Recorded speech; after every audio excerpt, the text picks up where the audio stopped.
और आइए सीधे रुक करते हैं इस वक्त की सबसे बड़ी खबर का। इलेक्शन कमीशन आज शाम, जी हां, आज शाम को 5 राज्यों की चुनावी तारीखों का ऐलान कर सकता है। 4:30 बजे प्रेस कॉन्फ्रेंस होने जा रही है इलेक्शन कमीशन की। माना जा रहा है कि चुनाव आयोग आज ही बंगाल, केरल, तमिलनाडु, असम और पुडुचेरी में विधानसभा चुनावों की तारीखों का ऐलान कर सकता है। देखिए, ये चुनाव इस बार काफी अहम है। हर तस्वीर हम आपको दिखा भी रहे हैं। चुनाव आयोग की तरफ से आज तारीखों को लेकर तस्वीर साफ कर दी जाएगी कि कितने चरण में इलेक्शन होने जा रहा है। और आप इधर देख रहे हैं कि बंगाल की लड़ाई तो सबसे बड़ी होती ही जा रही है। अब टैली पर आप नजर डालिए। पिछली बार टीएमसी ने 211 सीटें यहां से जीती थी, बीजेपी 3 पर सिमट गई थी, कांग्रेस को 44 सीटें मिली थी और लेफ्ट के खाते में 32 और अदर्स ने 4 सीटें जीती थी। लेकिन इस बार क्या तस्वीर बदलेगी, क्योंकि लड़ाई कांटे की है। एक तरफ है बीजेपी तो दूसरी तरफ है दीदी जो लगातार हुंकार भर रही हैं। इसीलिए हम कह रहे हैं कि हर पार्टी, हर नेता चुनावी तारीखों का इंतजार कर रहा था। लेकिन आज शाम 4:30 बजे पर्दा उठ जाएगा। चुनाव आयोग की तरफ से बहुत कुछ क्लियर कर दिया जाएगा। लेकिन कुछ अहम बदलाव हैं जिसका जिक्र लगातार किया जा रहा है कि इस बार हो सकता है चुनाव आयोग पहले से ज्यादा सख्त हो सकता है, क्योंकि इस बार मुद्दा जो है सुरक्षा से भी जुड़ा हुआ है।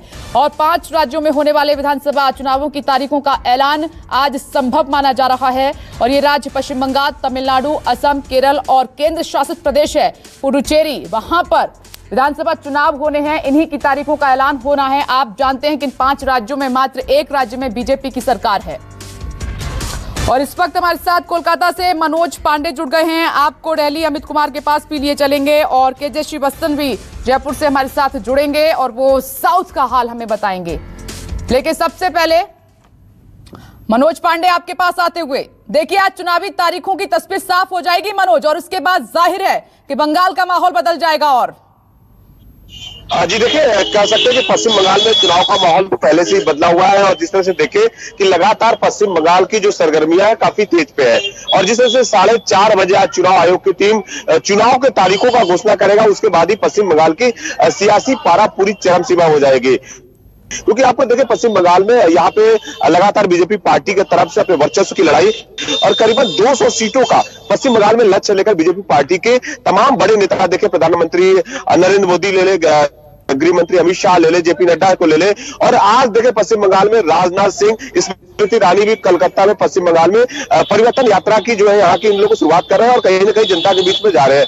वहीं मुख्यमंत्री ममता बनर्जी भी देखिए पश्चिम बंगाल के सभी जिलों का दौरा कर रही है और महंगाई के, पेट्रोल और डीजल के मुद्दों को सड़कों पर लेकर उतर चुकी है कि जनता के पास जा रही है। तो जाहिर सी बात है पश्चिम बंगाल का जो सियासी पारा है पहले से ही चरम सीमा में है और सिर्फ औपचारिक विधानसभा चुनावों के तारीखों का ऐलान होना है। तो कह सकते हैं कि चुनाव आयोग जब आज से चुनाव के तारीखों का ऐलान करेगा, पश्चिम बंगाल की सियासी पारा और तेज हो जाएगी। क्योंकि देखिए पश्चिम बंगाल में करीबन ऐसा एक पहला बार हम लोग देख रहे हैं कि बंगाल में ऐसा चुनाव हो रहा है कि चुनाव आयोग चुनाव के घोषणा के पहले से ही चुनावी सरगर्मियां काफी तेजों पे है और बीजेपी टीएमसी पूरे वर्चस्व के साथ में आप देखें पूरे पश्चिम बंगाल के हर जिलों में दौरा कर रही है, अपनी दमकस अपना रही है और वहीं पे लगातार जनता के बीच में जा रही है अपने कामों को बताने के लिए। मुख्यमंत्री ममता बनर्जी भी अपने 10 साल के कार्यों को किस तरह से किया है वो जनता के बीच में जा रही है और जनता को कहीं ना कहीं बता रही है। सिर्फ चुनाव के तारीखों का ऐलान होना है, आपको बता दें, लेकिन यहाँ के चुनावी जो सरगर्मी है वो पहले से ही तेज हो चुकी है और चुनावों को जब तारीखों का घोषणा हो जाएगा तो वाकई देखेंगे पश्चिम बंगाल की जो सियासी पारा है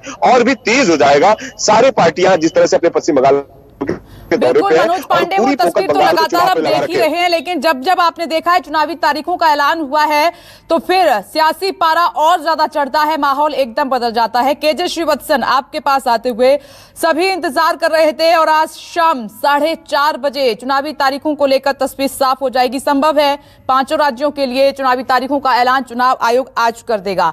लेकिन जो हाल है केजे श्रीवास्तव अन्य राज्यों का, मैं वो आपसे समझना चाहूंगी। मैं बात करूं तमिलनाडु की, केरल की, असम की, पुडुचेरी की, तो जाहिर सी बात है कि एकदम से तूफान आएगा चुनाव प्रचार को लेकर, सियासी पारा चढ़ेगा।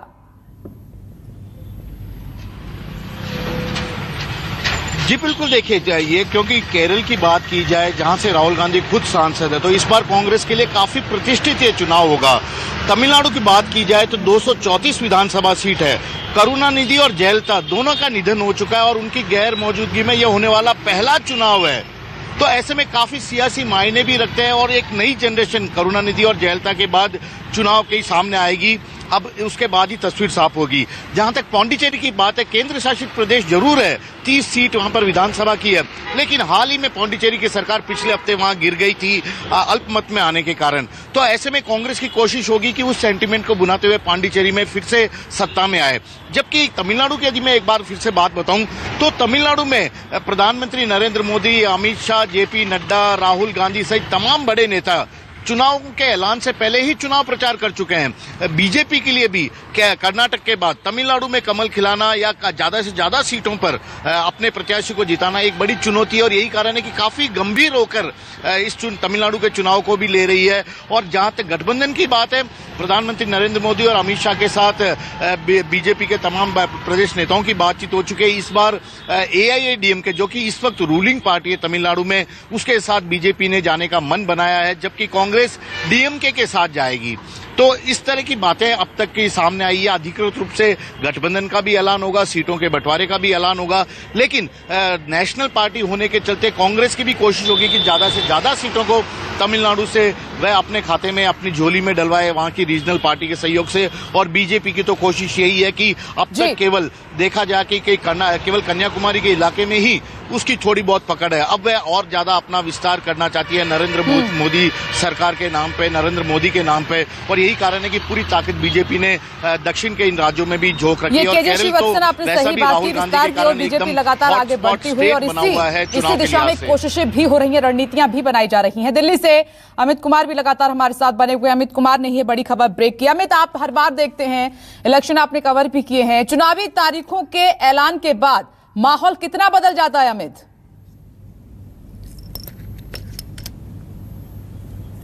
देखिए, निश्चित तौर पर एक जो अभी तक जब आप चुनाव प्रचार करते हैं, चुनाव के ऐलान से पहले तो बिना आपको पता है कि चुनाव होने हैं, मार्च में होने हैं, अप्रैल में होने हैं, लेकिन जब एक तारीख आ जाती है तो आपके पास एक तरह का आप कह सकते हैं कि टारगेट फिक्स हो जाता है कि आगामी इतने तारीख को पहले चरण का मतदान होगा, इन इलाकों में होगा, इस तारीख को इतने इलाके फला जगह पे होगा, और इतने तारीख को मतदान होगा, और इतने तारीख को मतगणना होगा और रिजल्ट आना है। तो एक तरह का आप कह सकते हैं कि उसके बाद से एक जो पूरे सूबे में माहौल इस तरह से बदलता है कि फला तारीख को, अगर 10 तारीख को नतीजे आने तो 10 तारीख को नई सरकार का गठन होगा, तो हर पार्टी की तैयारी फिर उस तरह से हो जाती है।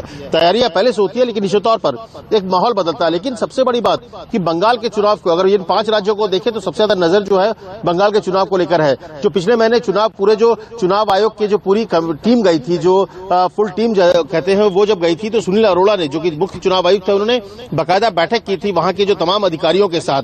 तब उन्होंने एक तरह की नाखुशी जाहिर की थी। उन्होंने साफ तौर पर कहा था कि बंगाल में कानून व्यवस्था के हालात अच्छे नहीं है। हालांकि डीजीपी और मुख्य सचिव ने इस बात का आश्वासन दिया था कि फ्री एंड फेयर चुनाव कराने की पूरी कोशिश की जाएगी, उसके लिए पूरे इंतजाम किए जाएंगे, चौक चौबंद व्यवस्था होगा। लेकिन बंगाल के कानून व्यवस्था को लेकर लगातार सवाल खड़े हो रहे हैं, और पिछले का जो कुछ चुनावों से देखा गया है कि वहां पर हिंसा किस तरह से होती है। तो इसीलिए इस बार भी लग रहा है करीब जैसे पिछले चुनाव में 7 फेज में चुनाव हुए थे, इस बार भी माना जा रहा है करीब 7 फेज में चुनाव होंगे। हो सकता है 1 फेज बढ़ा भी जाए, 8 फेज भी हो जाए, लेकिन मिनिमम 7 फेज में चुनाव होंगे। ये सबसे बड़ी चुनौती होगी। इसीलिए देखिए, तो इस बार पैरामिलिट्री फोर्सेज का एक्स्ट्रा डिप्लॉयमेंट किया गया है ताकि ज्यादा से ज्यादा लोग मतदान के लिए घर से बाहर निकले, इसकी व्यवस्था की जाए, क्योंकि एक डर का माहौल जो वहां पर होता है अक्सर पिछले लोकसभा चुनाव के दौरान देखा गया है, विधानसभा उपचुनाव में देखा गया है कि इस तरह से बमबारी हुई, गोलियां चली है, पथराव हुआ है। पिछले दिनों जब जेपी नड्डा गए हुए थे, जो बीजेपी के अध्यक्ष हैं, उनके काफिले पर किस तरह से हमला हुआ। तो ऐसे में एक डर का माहौल बनाने की कोशिश होती है। तो उससे निकलने के लिए तमाम पॉलिटिकल जो पार्टीज है, खासकर बीजेपी ने गुहार भी लगाई थी। तो एक बहुत बड़े दिन का इंतजार जो तमाम पॉलिटिकल पार्टीज जो 5 राज्यों में चुनाव की तैयारी कर रहे थे, चुनाव के लिए लगातार रैलियां और प्रचार में जुड़े हुए थे, उनके लिए शाम सबकी नजरें शाम 4:30 बजे होंगी कि किस राज्य में। और बिल्कुल अमित, ईवीएम को कैसे भूल सकते हैं, क्या ईवीएम इस बार भी बड़ा मुद्दा होगा? आप सभी का बहुत बहुत शुक्रिया। आज की बड़ी खबर यही है कि शाम